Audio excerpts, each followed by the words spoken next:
Hi, and welcome to Telly Talk. I'm Liv. And I'm Ben. And on this episode, you'll hear our carefully considered and not at all random thoughts on a show we like. There will be spoilers. This podcast is for entertainment only. We're giving ourselves an age rating of 15 and above, but you're welcome to make up your own mind. Listener discretion is advised.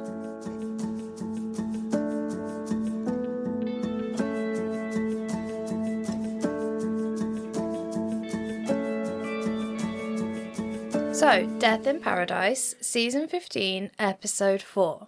Wow, halfway through the season already. Yes, and we have a very family-orientated episode.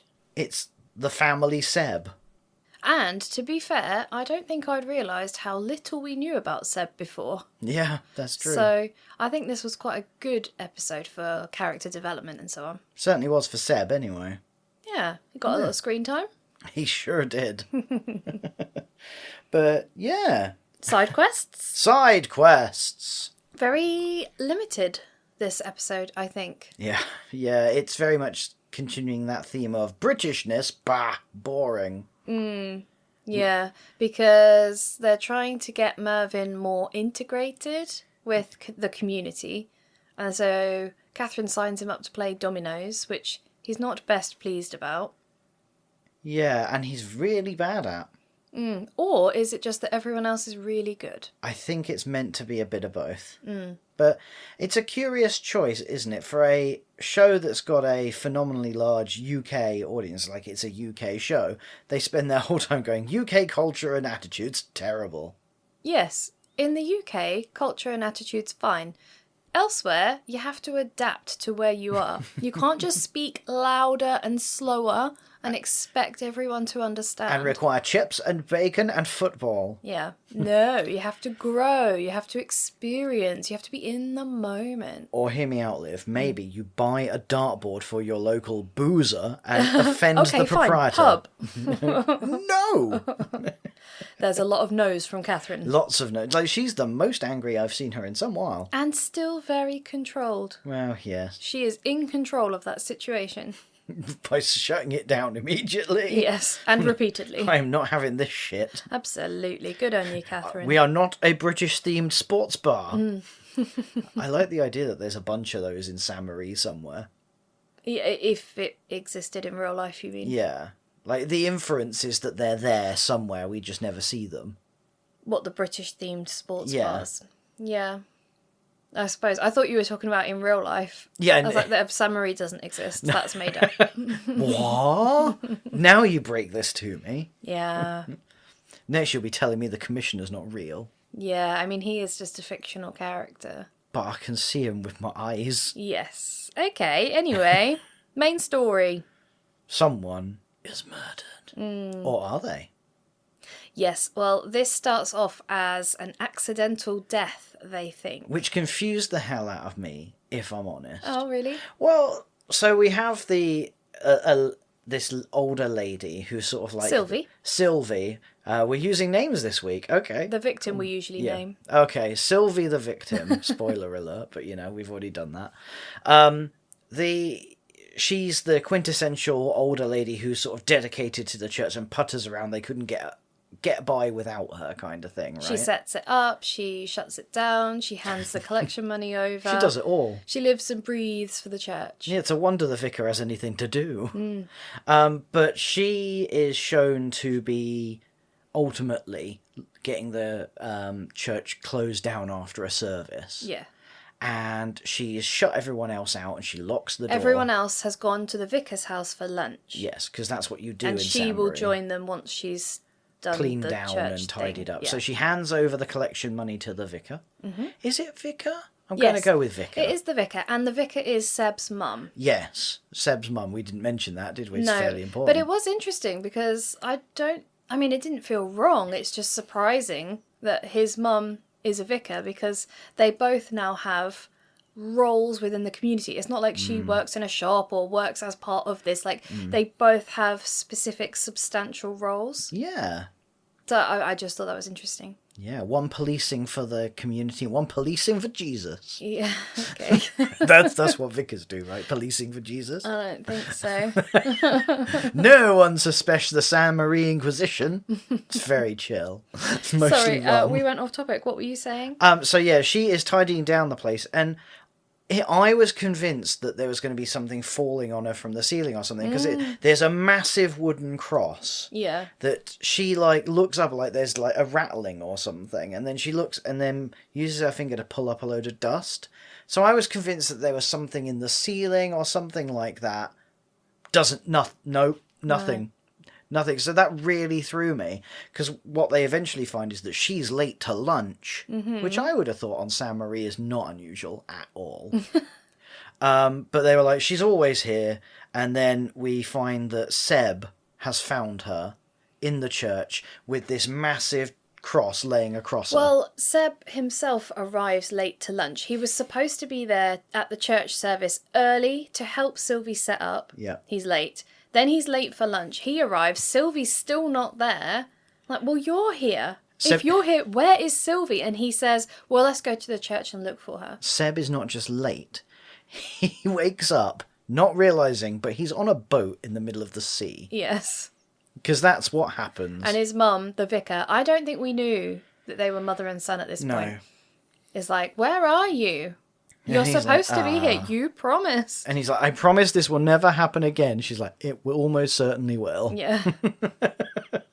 No, like, never has a statement been more true. So then Seb, the vicar, his mum, Yeah. and the head teacher Of a primary school. of a primary school lady all go to the church To the church! to see if they can find Sylvie and what's up. And they do find her, but both the doors, there are two doors to A this front church. door and a back door. Both of them are locked from the inside, even. Oh, we've got ourselves a locked room mystery. Classic locked door mystery. We're kind of doing a lot of those this season, aren't we? Yeah, well, it's a classic for a reason. And that reason is Agatha Christie. Yeah, thanks. And Thanks, they Aggie. find Sylvia dead on the floor with that giant cross on her. Dead on the floor, under a cross. Keep going. You give religion some cleaning up to do. Okay. I hadn't thought the second half. Okay, well, the first bit was good. I'll give you that. She was very cross about it. Yep, so now we have a dead person, Yep. and they think it's natural causes, accidental, not natural causes, Ecclesiastical accidental, there's a difference.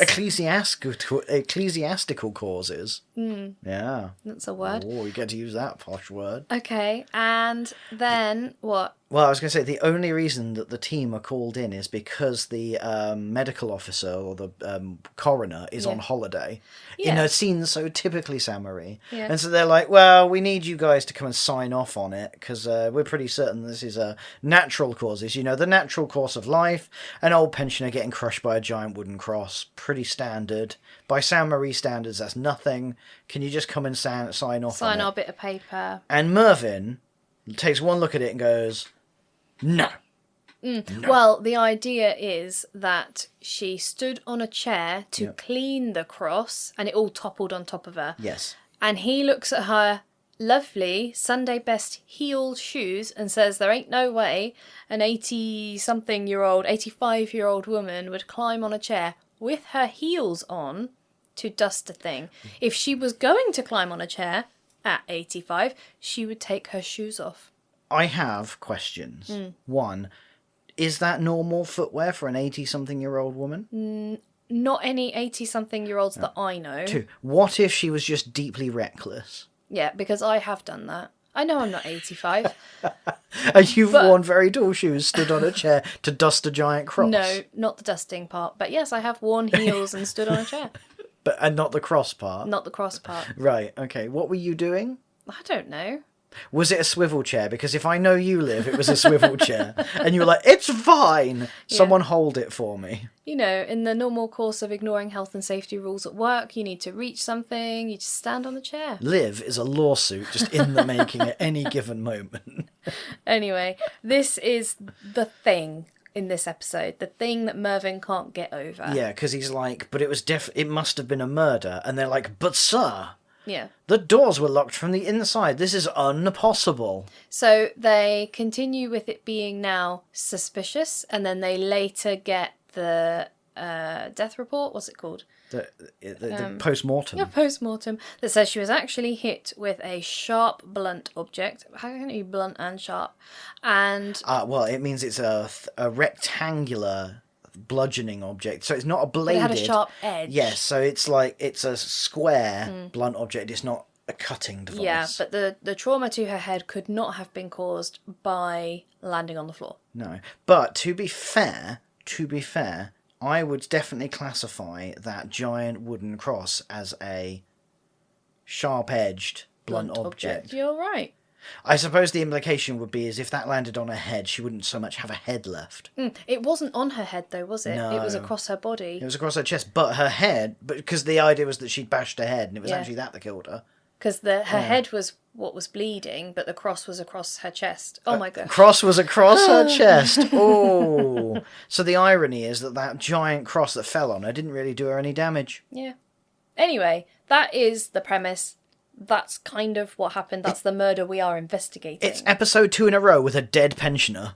Was she a Yeah. hit woman? Was she? No. Was she? Maybe this is meant to be a palate cleanse or going very far in the opposite direction. We had Hitman, now we've got uber religious lady. A palate cleanser of pensioner death. Yeah. To be fair, that would be a great episode name if they named these episodes. The pensioner death palate cleanser. Yeah.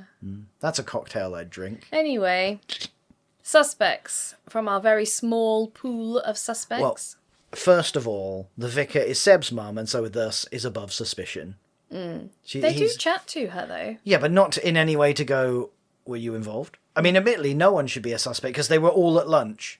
Yeah, well, to be honest, they don't really have many suspects. We've got the vicar, who they don't really question. No. They have Seb, who, again, they don't really question, even though they did question Mervin the other time. Yeah, but never mind. Seb, But this wasn't in his house. yeah, It was in the house of his lord. exactly. Anyway, so we've got the vicar and we've got Seb. Then we have the head teacher, who we've already mentioned, and then a blokey called Hector. An ex-fisherman. And ex-student. So this is when we learned that Sylvie, our victim, used to be a head teacher. Yes. And so Hector is one of her ex-students. He's now in his 40s or 50s? Easily 50s. Easily 50s. Easily 50s, I yeah. thought he was substantially younger than the vicar, but apparently Oh, not. well, there you go. But he's injured, so he hobbles around and Yeah, stuff. it's never given any indication of what it is that's up with him, just that he's got a bum leg. Well, we do find out. Do we find out what happened? Just that he got a bum leg at sea? Yeah, well, same thing, isn't it? You find out that Maybe- he got injured at sea. Yeah, but that doesn't tell us anything. I was Got injured at sea. At sea, and now he limps. What? I wonder if he went from a shrimp fisherman to a limp fisherman. Oh. Way! Because limping ain't easy.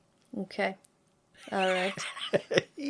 Okay, so the first questioning that they do is to a group of people. It's the three that found her. Which are Seb, the headmistress lady, and the vicar? Yes. And they just kind of have a chat.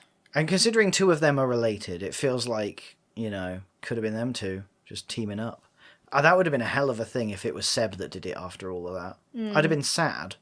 But during this interview, that's when Hector arrives. Yo, at I'm Hector. I'm shuffling in. Yeah, the ex-student injured fisherman. He's got a lot. He's got a lot of hats. Yeah. This man.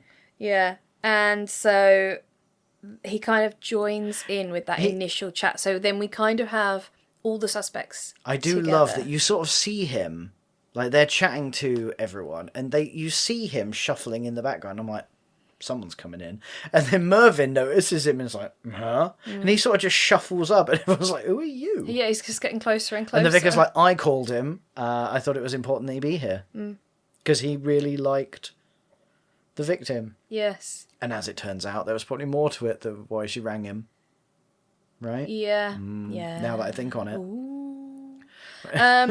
Just before we move on, there was, for a short while, an extra suspect who was Mystery Woman in the car. Mystery Woman in the car. The only obviously non-local. Yes. Yeah. Without tan, as she's described. Yes, that's such a tactful way of saying she's the only one that's white. Yeah. But, I mean, we see her being extra suspicious by going, like, I did what I had to do. Yes, and I can't find it anywhere. To be fair, as soon as I saw that, I was like, well, she's going to be presumed to be it, but is not going to be it, because they're not going to give that away that quick. And then after the initial chat with everyone, apart from Mystery Woman in the car... I'm sure that there's a more formal thing than initial chat, but yes. Well... The preliminary It's very informal, interrogation. isn't it? It's informal. Yeah. There's no way it's an interrogation. It just feels... A chat feels a bit laissez-faire, even by Sam Marie standards. Yes, I put into evidence the initial chat. Yeah, but they don't write any evidence down. They don't take any notes. Maybe they should. Fact-finding? Scene securing. Because they're asking about Sylvie, aren't they? Yeah. And about how they found her and so on. So it really is laying Initial the groundwork. statements. Okay, but no statements are taken. Anyway, after all of this, clearly this churchy group are unimpressed with Mervin. And the vicar says to Seb, how often is he right? And Seb goes 99.9% of the time. I thought, actually, so far, isn't his record 100% of the time? Well, we haven't seen any of the cases where he's, like, gone to look at, like, a theft and he immediately accuses everyone nearby. To be fair, he's got a much lower hit rate if you consider that every person he talks to he accuses of murder. Yeah. You did it! Well, to be fair, I guess there is an element of that putting people on the back foot to be asked so directly when you're not expecting it.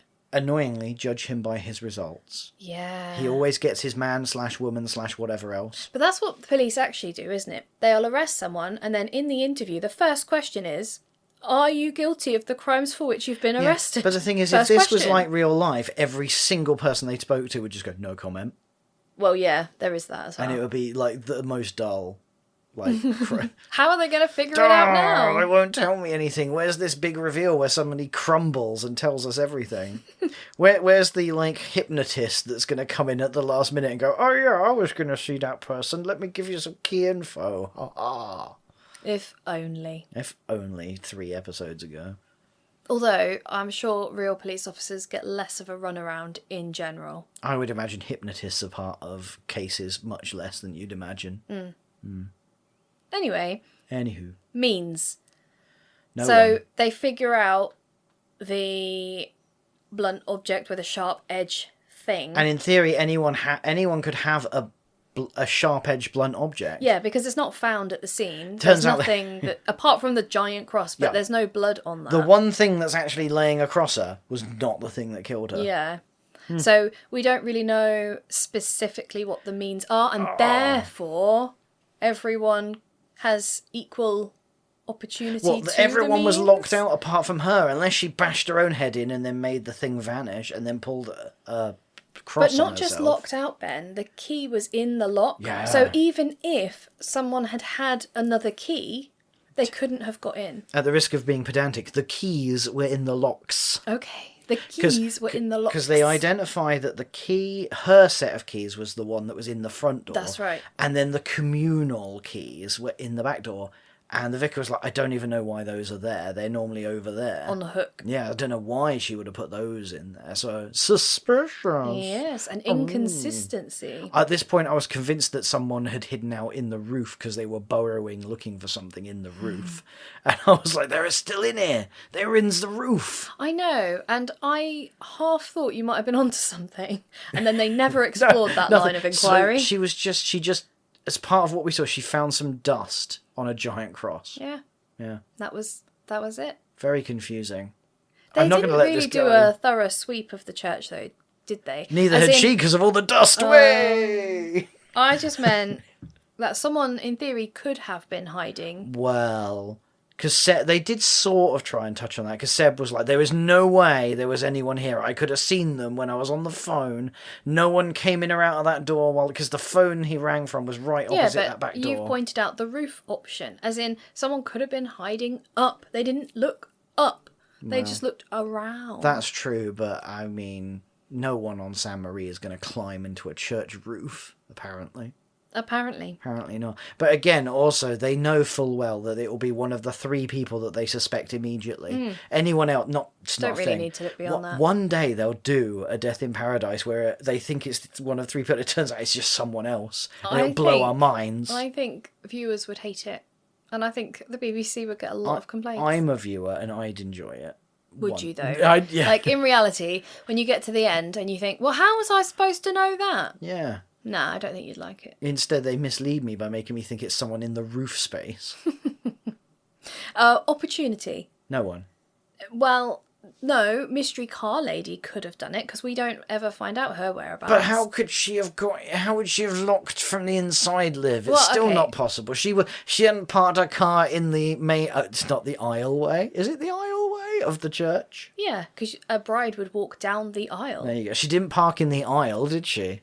Okay, but With her rental car. I mean, the police obviously know that somehow the church has been locked afterwards. They don't think this is a magical killing. Magic! Oh, imagine if it was magic. So We did rule out time travel the other day. We did. Are we ruling out magic? we're ruling out magic this time. Well, she hadn't been sawn in half. So we have to kind of ignore the locked door thing Right. regarding opportunity. Yeah, I mean, as soon as they go like, oh yeah, both the doors were locked from the inside, it's like, so one of those is going to be dodge. Yeah, or there's a secret, Yeah. like, I was waiting for entrance. someone to have already been in there somehow, and then they joined the group. Yeah. But I couldn't. There all, wasn't. all these things that have happened before and Yeah. other mysteries. Yeah. So most people were at lunch though. So we've got the vicar and a lot of the community were at lunch, Yep. including the head teacher. Although Seb got there late. Joins late. So I mean, suspect. I mean, well, yeah. Also, can I just point out, on San Marie, they are fast and loose with, like, appropriate protocol, because Seb should not be working this case, like, at all. Like, at all. Not, like, even at the beginning, let alone when he finds out that 2 of the people involved are canoodling. That would be his mum and Hector. His mum and ex-fisherman boy. Mm-hmm. Yeah, and so he finds out and never mentions that to anyone, I notice. It's not relevant. Well, isn't it though? Because I was like, suddenly there might have been a motive. Because we'll talk about it when we get to all of that. But like, that does. Well, let me stop you there. Then let's stay on track with opportunity. No one had an opportunity, Liv. Well, Not a single sausage. okay. Maybe a bat. Apart from mystery woman in the car. No, she was locked out, Liv. No, I told you have to ignore the locked out thing. Well, then Because it could have been anyone, Liv. Someone did the locking thing, right? It was a ghost. But everyone else was at lunch, and Seb was late to lunch. And in theory, I suppose, if they didn't believe him, they could have used his GPS thingy, and his phone would have shown middle of the sea, dock, home. Yeah, maybe that's what they did. Yeah. Yeah. So they ruled him out that way. They're like, it's Wednesday. He'd have been on a boat. It's just what he does. Anyway, okay, now we can move on to motive. Well, they initially settle on Hector, Yeah. the fisherman man. Because He's got money trouble. he's got money trouble and he is the sole beneficiary of Sylvie's will. And it turns out she is hella loaded. Yeah, she's got $2.4 million in the bank. Which comes as a shock to everyone, apparently including Hector. Yes. He's like, what? Yes. And the police are trying to figure out where she would have got this money from. Like, she was a head teacher. She did not earn that sort of money. And her husband, who passed away a few years ago, was a caretaker at said school. So At they're the like, school, well, yeah. it isn't his money then, is it? Yeah. But he... Oh, hang on. We forgot about the letter.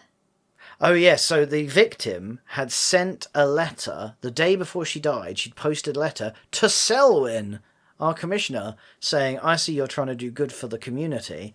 I have a dark secret for our community that I think from the church. Criminal in nature. Yeah, it's going to blow the lid off the whole dang thing. Yeah. And then less than 24 hours after she posted that letter, she was an ex-pensioner. Deaded. Crushed, or not, by a church thing. Mm-hmm. Maybe she was struck down by God for blaspheming. She wasn't, though. So, so they're questioning Hector, or the limpy man, as... You can't call him the limpy man. Ex-fisherman. Ex-fisherman, former fisherman. Why didn't he, with his bad leg, if he'd have had that turned into a peg leg, he could have been an awesome seaman. Yeah, he could have done tours and stuff. Yarr. Authentic. Anyway, they question him because of the money and the beneficiary and the will. Yeah, and he's What? like, well, I can't work. And they said, oh, how are your finances? And he says, I'm Pretty- really poor. And he pretty says, crap. well, you'll be better now because of the inheritance. And he said, well, her house isn't worth very much. And then they drop the bomb of the 2.4 You're a millionaire. Yeah. And he's like, what? I didn't know about that. Yeah. And so why would I kill her? And I felt like their response should have been, because we think you did know about it. Yeah. And so then they stop questioning Yeah. him. Oh, well, he pinky Moving on. promises he didn't know about the money, so he's clear.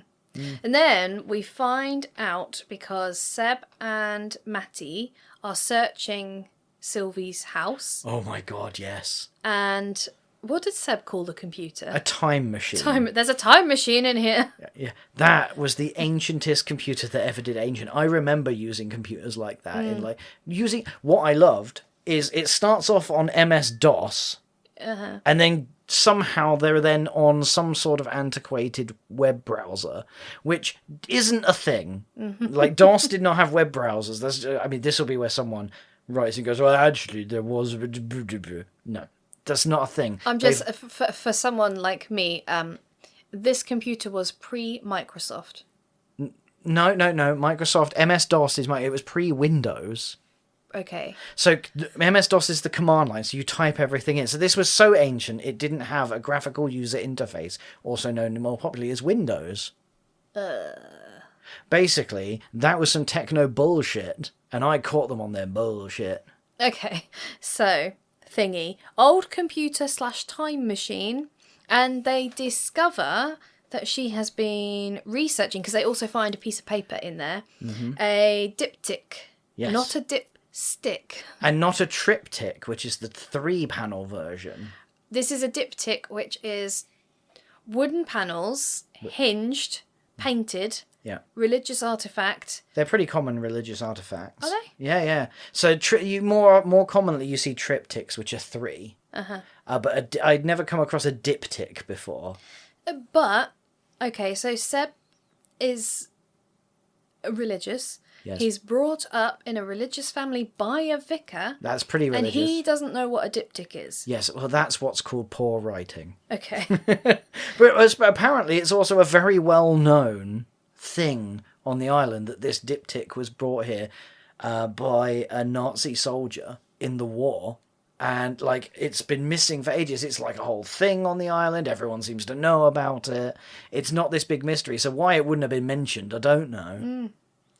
Plot hole? Probably. Yeah. Yeah. Well, especially how we ultimately find out what happens to it. I'm like, come on. Yeah. There's pictures of it everywhere. So that becomes a thing. It's a within central the MacGuffin. story. Yeah. Yeah. So, yeah, they then go, could this be tied to the boatload of money that Sylvie's got? Could it be? Yeah. But then how? Well, they thought it might have something to do with her letter to Selwyn. Yeah. In that she has discovered its whereabouts. But then how would she already have the money? But they don't know exactly where that money came from. They later discover that she inherited it from her husband. Yeah. So then that's still a mystery. So it turns out it did come from him. They must be paying them caretakers well. Well, again, yeah, still doesn't make too much sense. No. But they can't trace where he got it from, because he could have inherited it. Because, as they said, the lawyer that dealt with his estate is not around anymore, which I Yeah. suspect means deadzo. Yeah. There's a limit to how much dead there can He was be in one probably episode. fake crushed by another religious artifact. So, they don't go back and question Hector. No, he's pinky promised that he didn't do it, so it's fine. Yeah, but the diptych does bring into question other things, but they get sidetracked by Mystery Car Lady, because they get a tip-off that there was a hire car seen outside. With a not tanned lady in it. Yeah. And they do what is underwhelming, but good police work of just going, I just rang the car rental company and they gave me her details. Yeah. But But she shares a surname with someone. She does. Who does she share a surname with? The victim. Ooh. And then we were going, you just assumed she was her daughter. Yeah, I did. Yeah, I got a bit lost. As it turns out, she's the... granddaughter. Sort of, yeah. So, well, they go and question her. Yep. And they get the whole story first chat. Yeah, done. So she has very minimal role in this. She is a chatty so-and-so. Yeah. But yeah, basically, and this is where I was like, this is getting very complicated now, because it turns out that Sylvie married a British soldier called something or other, Jeffrey, we'll go with. Okay. But this is Jeffrey's granddaughter. Okay, if you're going to keep using the name Jeffrey, I might have to actually find the name. Okay. Hang on. Walter. Okay. Sorry, his name was Walter. So, she is Walter's granddaughter, but she's got a photo of Walter and a photo of Sylvie's wedding, and they're not the same guy. What? What? Dun dun dun. This is The suddenly... plot thickens. Oh, it's so thick it could be called a lovely thick soup. Or custard. Ugh. Or gravy. Well, it depends how you like your gravy, I A suppose. blancmange. Oh, yes. Oh, that's that how will be thick it very is. thick. Oh. It's so... it's so... Yes. It's as thick as two short planks. It's so thick it would climb up on a stool in really thick, really tall, high-heeled shoes to try and dust across. Ha ha ha. Hey! That was really, really engineered, but it was good.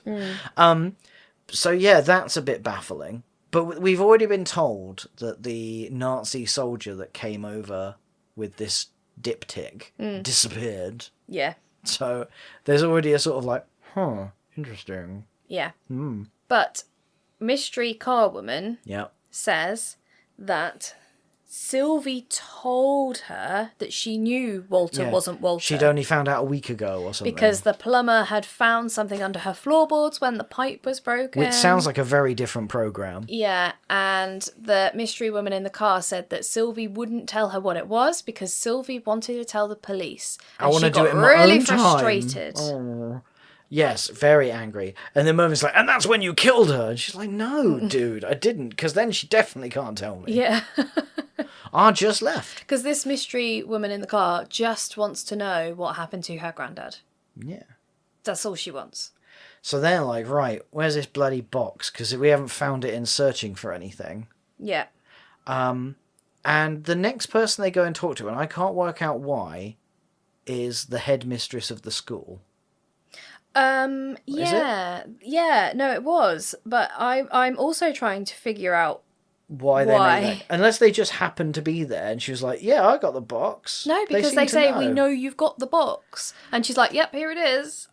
They must be like, well, we've talked to the other main suspects, so it must be this one. Net writing suggests... Oh, I know what it was. Oh?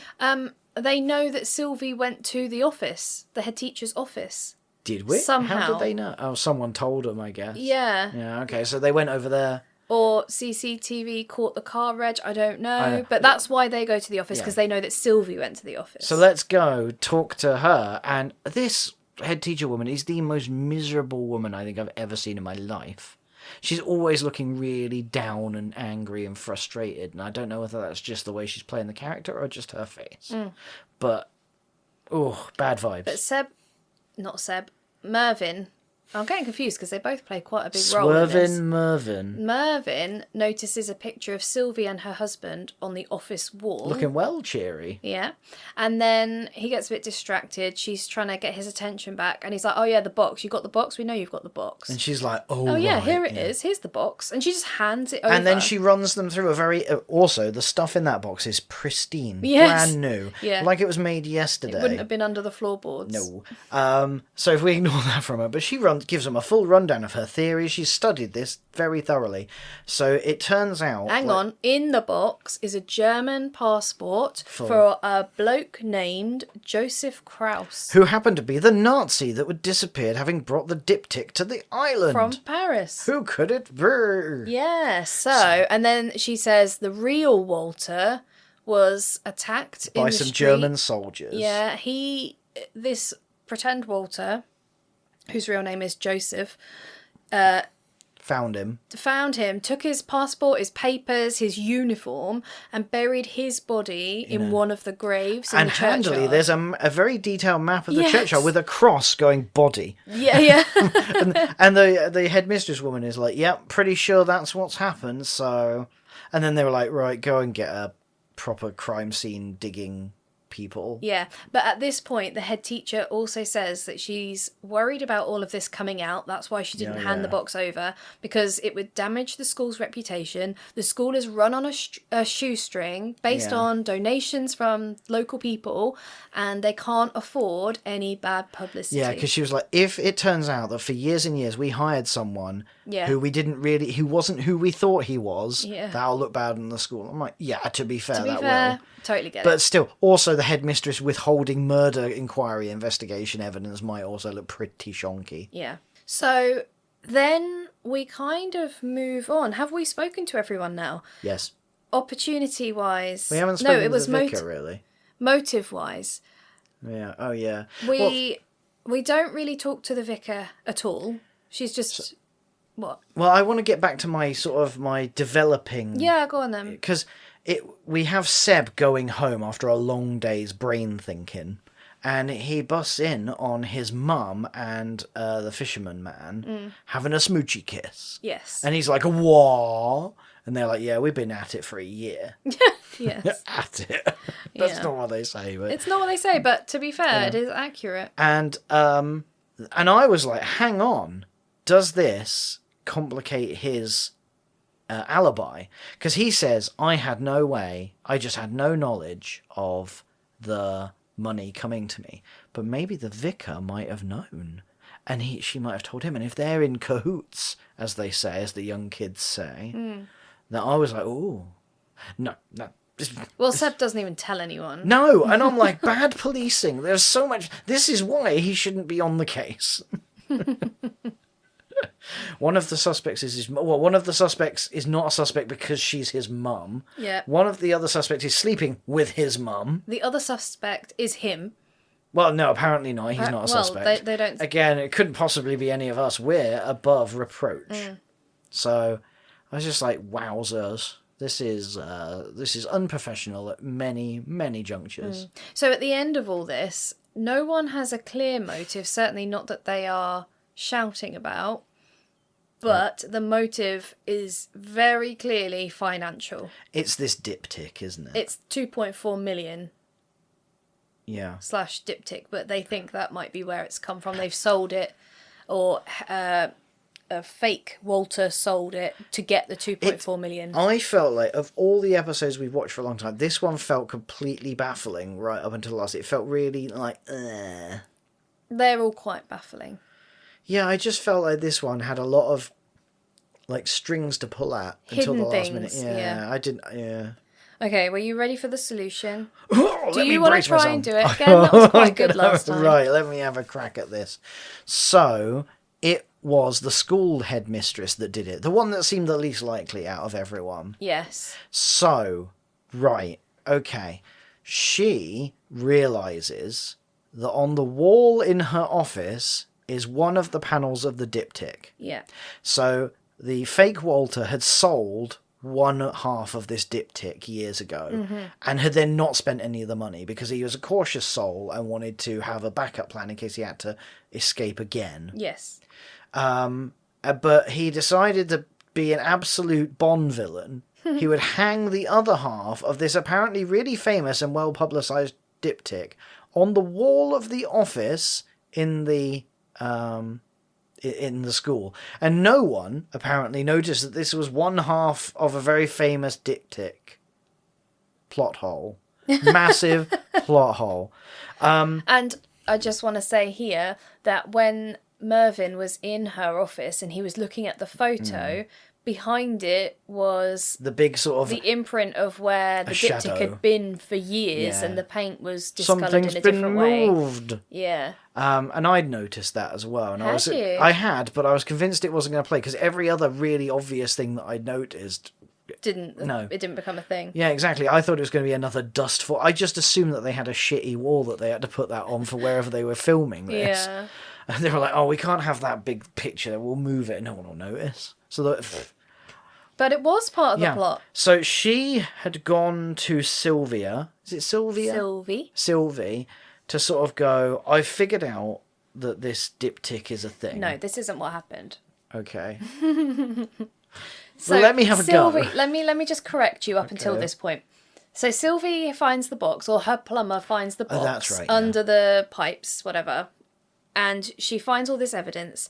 And then she realises who her husband actually was. Oh. And that he was the diptych guy. She seems to take that very well. That's when she does her research. Mm-hmm. And that's when she recognises the picture on the diptych because it was hung in her office for 30 years or something. So that's why she goes to the new head teacher's office to go and get the other half of the diptych. And the headmistress is like, no, don't tell it. We can sell it and the money will be great for the school. Don't tell the police. She hasn't been taking a wage for 6 months to keep the school running. Yeah. And Sylvie says, no, I'm a good person, I'm God-fearing, etc. Look at the size of that cross, it might fall on me if I don't do it. That's not what she says. But she's like, no, I'm sorry. So in a rage... No. That was the night before. Okay. So, and Sylvie leaves the head's office with her box. Right. And they carry on about their day, and the next day they all go to church and whatnots. And after the service, once everyone's gone to their vicar's house for lunch, the head teacher stays behind to beg with Sylvie one last time. And she is denied. She says no, she stands her ground, and so the head teacher picks up the box. She goes, that looks like a sharp-edged blunt object. Whack! Kaboom! And then she's like, right, I'm going to stage this CSI style. And so she tips over the thing. You know, she's already murdered. What's another bit of blasphemy while I'm about it? Yeah, so she knocks over a chair to make it look like Sylvia had been stood on the chair. She lowers the cross over her body. She looks at the shoes and goes, shall I take those off? Nah, they'll never notice. She's plainly stupid. So then, I mean, they would have figured out it was a murder anyway. But then she goes and... sorts out the locked door stuff. Yes, so this is very interesting. Yeah. Because what she does is she... the front door is already locked. Yep, with Sylvie's key, so that's done. The back door, she pockets the back door key. Yeah. And takes a penny. Yeah. And sticks it in the lock. Yeah. So when later on, when they all pile off going, where's Sylvie? She's never late for dinner. Yeah. She goes to the back door. She's the one that tries it, pretends to try it. Because she tries putting her key in it and goes, it's locked. There's already a key in it. Like the front door. Yeah. And then when everyone else runs off to the front door, handily, she then stays, unlocks it. Pushes the penny through, unlocks it, and then puts the key on the inside but doesn't lock the door. She then picks up the penny that's dropped on the floor and puts it in the collection box. Because what she does is she closes the door with the key on the inside but unlocked. She runs back round to join everyone at the front. No, she picks up the penny and puts it in the collection box, then does it all. Oh, right, yes. And then once she comes in, while Seb's distracted, she then locks the back door from the inside. Yeah, so that it is actually locked with the key in it. Another plan that could and should have gone wrong in about 1,000 different ways if anyone was vaguely coherent. All down to timing. As if this was somehow written in fiction. Yes. Convenience. And then after all that, we have a lovely mother and son moment between the vicar and Seb. Yeah, you solved it, son, and Mervin said you were amazing. Yeah. Oh, that's right, because there is sort of another side quest. At some point in the episode, Seb works through the night to try and help the case. The rest of the team walk in on him in the morning and he's surrounded by stuff. Because he's so stressed by everything. His fidgety brain is firing off on all cylinders. Yes. And then Mervin and Seb have a moment in the church and Mervin says, well, let's use your grasshopper on ice skates, whatever, and like reenact what happened. Turn your weakness into a strength, young Padawan. Yeah, so they also have kind of a moment of growth as well. Yeah, I guess so. And then, so it's his fidgety brain that's bouncing between different thoughts, and that eventually solves the case. So Mervin says, well, it's thanks to Seb that we solved this. And I think, well, no, because you're still the one that made all the connections. Because he wouldn't have made those connections, and you still had to really lead him through it. Yeah. So, you know. Then what happened? What happened? Where did you go next? Yeah, I mean, fair play. It's a nice bit of character from Mervin being nice. Yes. But yeah, it was a little bit patronising. Like, Seb solved the case. Well done, Seb, and ruffle his hair. Right, what are you rating this one? I'm going to give this a 3 fidgety brains out of 7. Oh, really? Yeah. That's quite low. I'm going to give it a triptych out of 7. Yeah, I found it unsatisfying. I felt like it was really poorly done at the beginning with the dust and the thing, because it really made me feel like there was more to it than that, and it was just... So you felt like you were lulled into a false sense of... I don't know. And then I find it really annoying that they never even questioned whether it could be Seb or his mum or anything like that. They didn't... Like, They when didn't there was close that... it off properly. Yeah, and they, you know, the unrealism of going, yeah, Seb, you feel like, are you sure you can work on this case? Yeah, I'm good. And then when he's obviously not good, they're still like, yeah, that's fine. And then he withholds important information, and there's no consequence. Yeah, but it wasn't actually important, was No, it? but it might have been.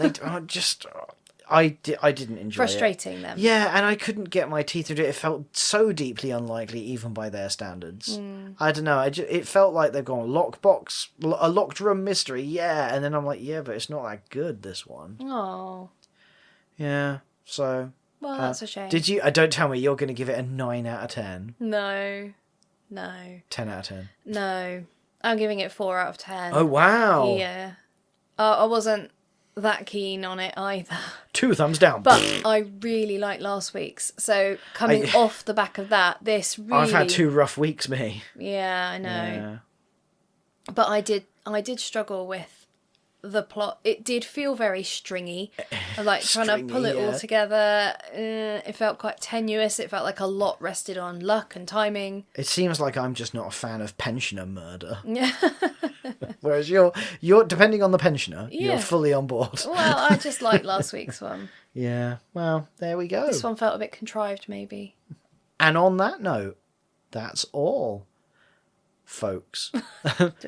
And on that note, that's all, folks. Thank you for listening. If you do get a chance, please do rate and review us on your platform of choice. We'd really, really appreciate it, wouldn't we, Liv? We would. There you go. See, Liv says we would, so that's fact. Take that to the bank with your $2.4 million.